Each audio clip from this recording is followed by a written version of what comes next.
These images conceal memories.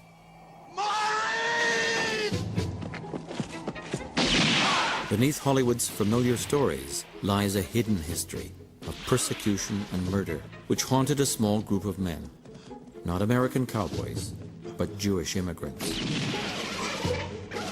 This is the story of the founders of Hollywood, the story of the idea that became their America and ours.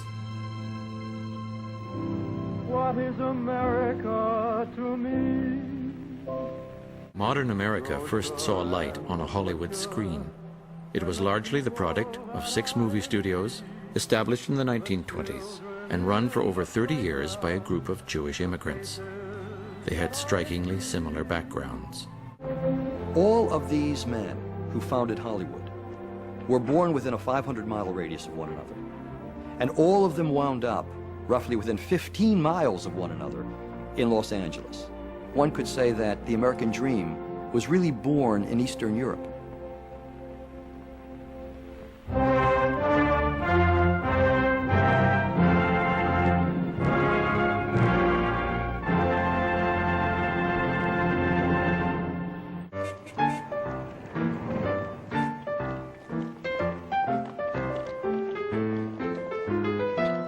At the turn of the century, movies reflected the vision of America shared by Thomas Edison and the other men who invented the film industry. Most of these old stock Protestants saw film as an amusement for the working classes.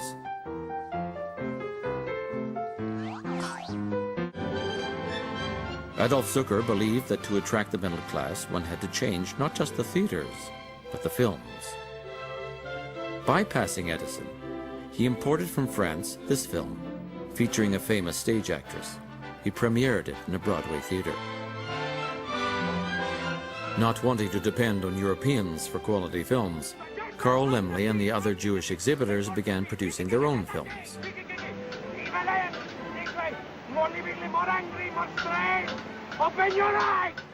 Edison decided that the Jews had overstepped their bounds. To shut them out in 1908, he organized a producers' trust that declared a monopoly on film production in America. 7 years later, Edison's trust would lose its monopoly in the courts. But in 1912, to escape Edison and the goons he sent to enforce his control of the industry, the future moguls headed west to the orange groves of California. Here they found immediate success. Now, why did they move to California?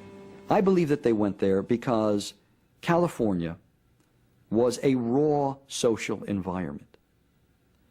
And although there was a social system in place, it was nowhere near as sophisticated and nowhere near as entrenched as the social hierarchy in Boston or New York or even Chicago, where these moguls came from. So coming to California, they realized that they could create their own social environment. They could create an empire of their own, not only on screen, but within their own lives and their own social environment. And that's precisely what they did. Following Laemmle by 1920, Harry Cohen, Zucker, Goldwyn, Fox, and Mayer had set up their own studios, golden shtetls, where each was clearly in charge. These guys were ruthless. They used women. They treated stars brutally sometimes. From beginning to end, the executive had the primary input into the picture and supervised every aspect of production, over and above the fact that beyond any individual picture, it was the executive who created the entire studio apparatus.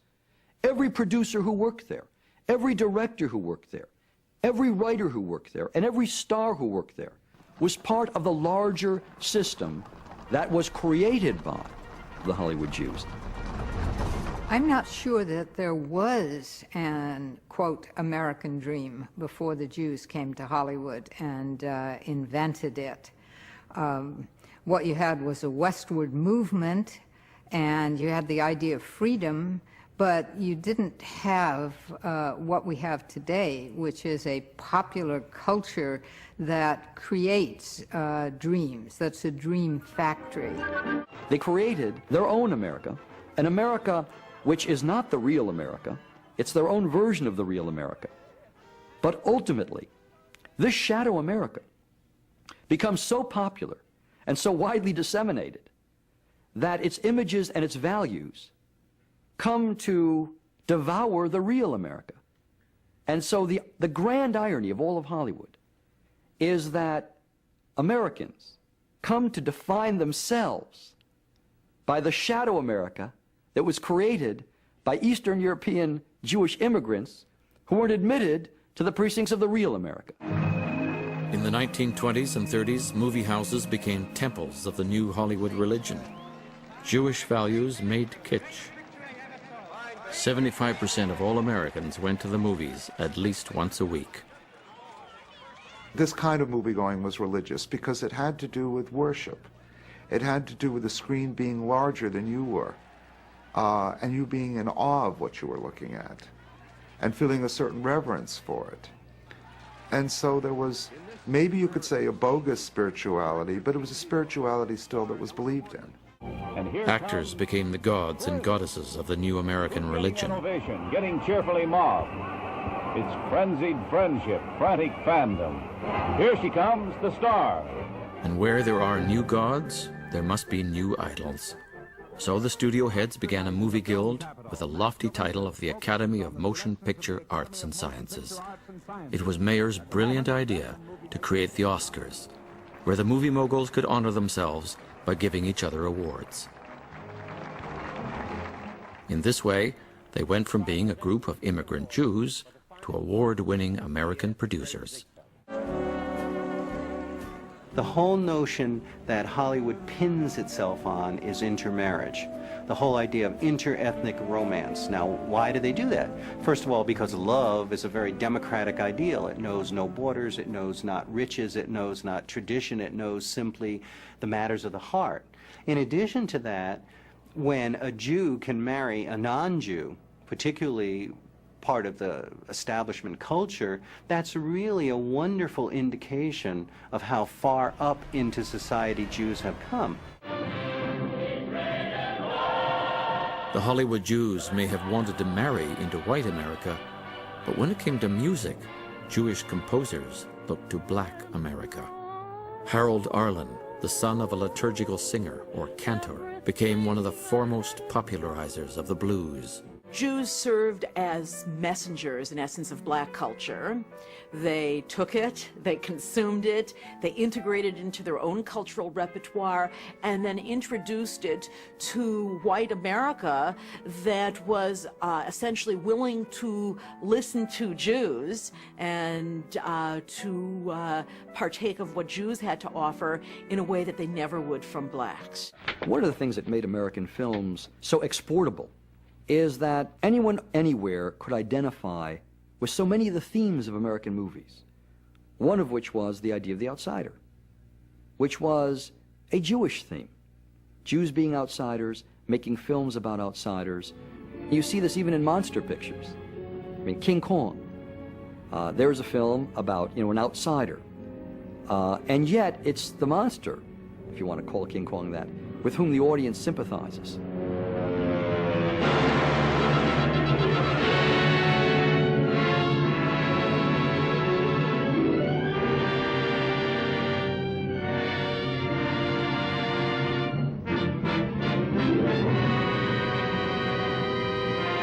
Carl Laemmle was an outsider.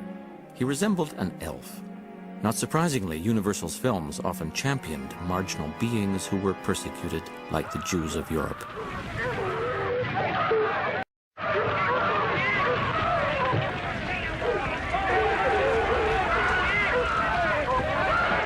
In creating the great movie musical, Hollywood adapted the Broadway musical, an original American art form almost wholly created by fellow immigrant Jews.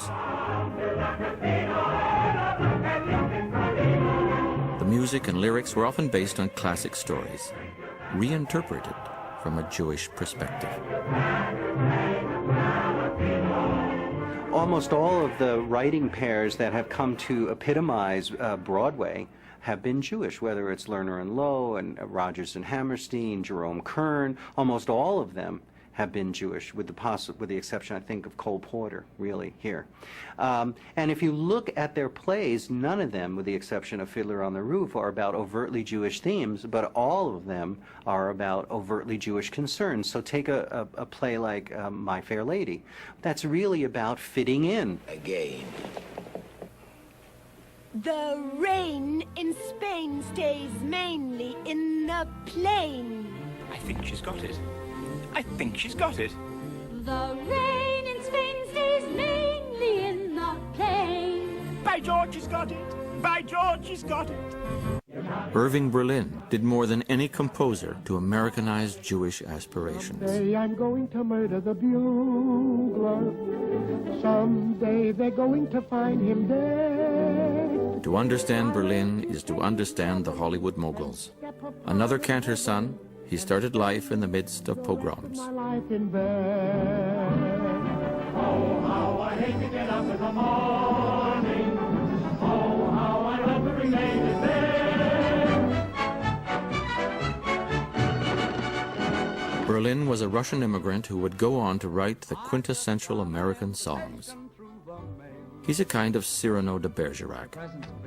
In the foreground is Fred Astaire, the embodiment of American aristocracy, full of grace and upperclassmanship. In the background, the person writing the music and the lyrics is this little Jewish guy. For over 60 years, he tried to reinvent himself. In the process, he infused life into a whole new American ideal. Along with the unofficial anthem of the United States, Irving Berlin wrote the American classics Easter Parade and that most Jewish of Yuletide fantasies, White Christmas. I'm dreaming of a white Christmas. Often the first thing to go was the Jewish name. The Hollywood Jews were obsessed with erasing anything Jewish in their films, their lives, and the lives of their stars. Theodosia Goodman became Theda Bara. Sofia Kosso became Sylvia Sidney. Isser Danielovich Dembski became Kirk Douglas. Leo Jacobi became Lee J. Cobb. Shirley Shrift became Shelley Winters. Bernard Schwartz became Tony Curtis. David Kaminsky became Danny Kaye. Edward Iskevitz became Eddie Cantor. Melvin Hesselberg became Melvin Douglas. Muni Wiesenfreund, a star of the Yiddish theater, became Paul Muni. Emanuel Goldenberg became Edward G. Robinson. The G was a reminder of who he really was. Nice Jewish girls, such as Lily Palmer, Julie Holliday, and Lauren Bacall, or Betty Persky, helped to define the American woman.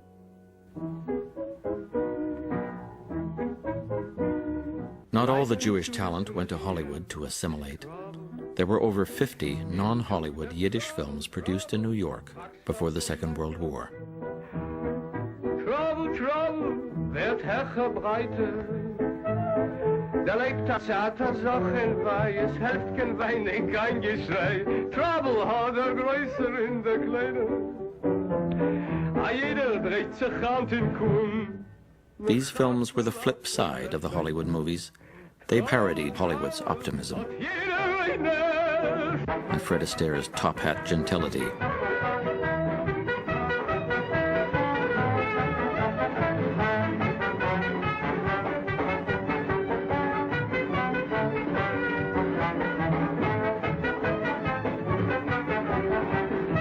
Many who could have gone to Hollywood stayed in New York to make films that expressed their Jewish identity.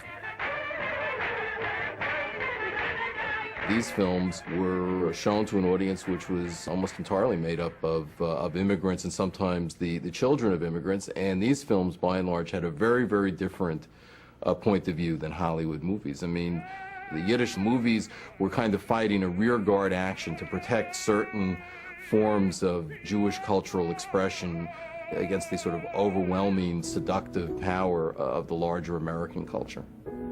In this classic of Yiddish cinema, a great cantor, played by Moshe Oisher, is drawn into the secular world of opera.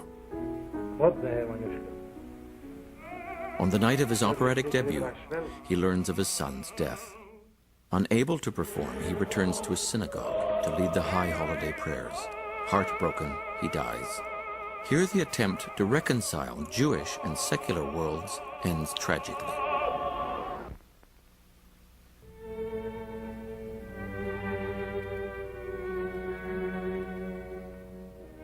Wait a minute. You ain't heard nothing yet. Wait a minute, I tell you. You ain't heard nothing yet.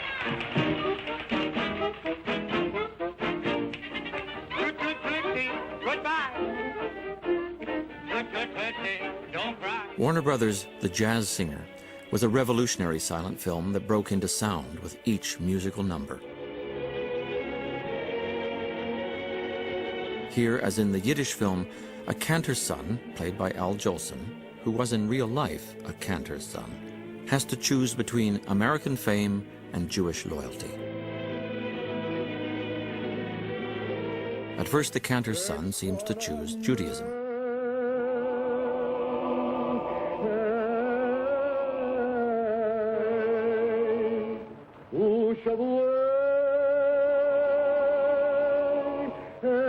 But in assimilationist Hollywood, the story could not end there. Hollywood had to have a Hollywood ending. Mammy,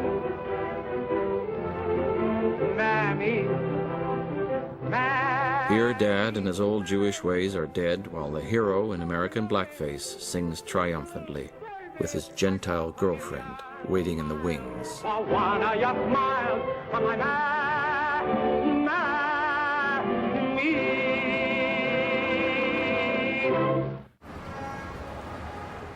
The Jewish fear of standing out was expressed through another icon that would make its way to the screen.